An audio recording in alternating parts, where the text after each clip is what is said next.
नमस्कार. नव महाराष्ट्र न्यूज मध्ये आपलं स्वागत आहे. मी अनिकेत कांबळे. आज बारामती पालिकेसमोर मोहसिन पठाण हे बेमुदत धरणे आंदोलनासाठी उपोषणाला बसलेले आहेत. त्यांची एकच मागणी आहे की बारामती मधील जे बेकायदेशीर कोचिंग क्लासेस आहेत, खाजगी कोचिंग क्लासेस आहेत, ते बंद झाले पाहिजेत. सध्या ते स्वतः आपल्या सोबत आहेत.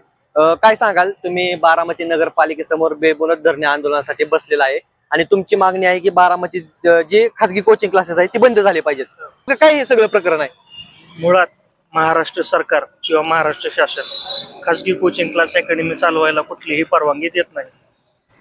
पण तरी देखील शिक्षणाच्या नावाखाली धंदा करत, पालकांची, विद्यार्थ्यांची, शासनाची फसवणूक करत, लूटमात करत अक्षरशः 3 लाख ते 5 लाख पर्यंत हे खासगी कोचिंग क्लास अकॅडमी मालक फी घेतात. मग तुम्ही सरकारी शाळा का चालवता किंवा प्रायव्हेट स्कूल का चालवता? पोरं 14-14 तास शाळेत न जाता अकॅडमीत शिकतात. मग शाळेत त्या पोरांची हजेरी कोण लावतं? मग नियमबाह्य पद्धतीने परीक्षेवेळी कॉप्या पुरून त्यांना भरमसाठ मार्क्स पाडून विद्यार्थ्यांना पास करून दिलं म्हणजे जातं. तुमचं म्हणणं आहे का? तुम्ही अतिशय महत्वाचा प्रश्न उपस्थित केलाय की विद्यार्थ्यांचे ऍडमिशन शाळेत असतात आणि ते विद्यार्थी शिकायला अकॅडमी मध्ये असतात, असं तुमचं मत आहे? मत नाही, हे सिद्ध झालंय.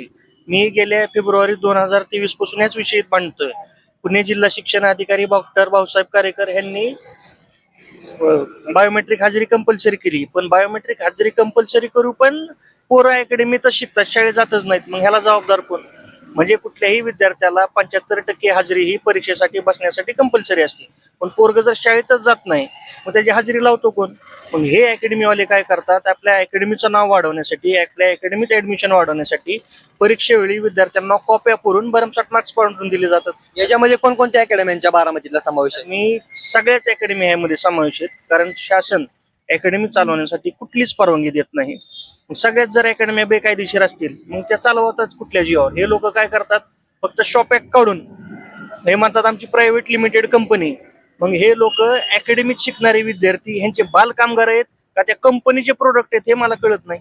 बरं, सुप्रीम कोर्टाचा आदेश आहे की खासगी कोचिंग क्लास अकॅडमी चालवण्याकरिता, तुमच्याकडे आदेश आहे का सुप्रीम कोर्टाचा? तो तुम्ही म्हणजे सुप्रीम कोर्टाचा आदेश जग जाहीर आहे की खासगी कोचिंग क्लास चालवण्याकरिता फायर एनओसी ही बंधनकारक आहे. कारण आपण बघितलं की मध्यंतरी 1-2 कोचिंग क्लासेस मध्ये आगीच्या दुर्घटना झाल्या, त्यात दुर्दैवाने विद्यार्थ्यांचा जीव गेला. त्यानंतर सुप्रीम कोर्टाने आदेश केले की ज्या खासगी कोचिंग क्लास अकॅडमीला फायर एनओसी नाही ती सील बंद करा. पण महाराष्ट्र सरकारमध्ये खासगी कोचिंग क्लास चालवण्याकरिता कुठलाच कायदा नाही. मग हे लोक खासगी कोचिंग क्लासच्या नावाखाली लाखोंनी फी घेतातच का पालकांकडून? बरं, विद्यार्थ्यांकडून बालमजुरासारखं काम करून घेतलं जातं. तर 5-5 लाख रुपये फी घेऊन तुम्ही पोरांना वाळू उचल, कच उचल, टाकी उचल, ह्याचा व्हिडिओ काल का परवाच मी माझ्या सोशल मीडिया हँडलवर टाकलेला पण आहे. माझं म्हणणं, याच्यावरती पालक कुठं समोर येताना दिसत नाहीत. पालक पण ह्याच्यावरती समोर येत आहेत. मला अनेक पालकांचे फोन येत आहेत की बाबा आम्ही जर तुमच्या शेजारी येऊन बसलो, हे लोक आमच्या पोराचं नुकसान करतील म्हणून पालक आमचे पैसे येत नाही. असे किती तर लोकांचे पैसे मी काढून दिलेले आहेत. मग अशा भरपूर अनेक गोष्टी ज्या इल्लिगली घडतायत बारामतीमध्ये.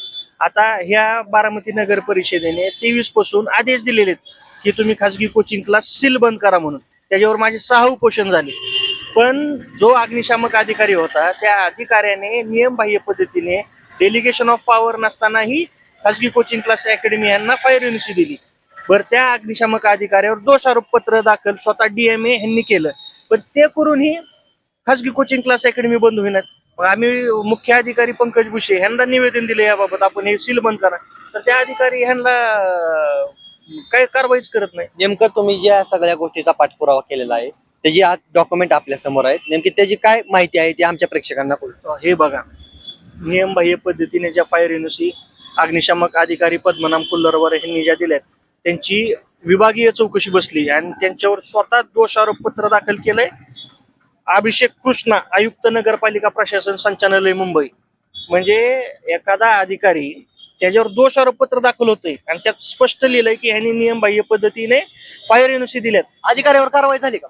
हो, त्यांची चौकशी चालली आहे. त्यांची पहिली सुनावणी झाली आहे 3 तारखेला आणि त्यांची चौकशी चालू आहे. हे पत्र आपण बघून घ्या.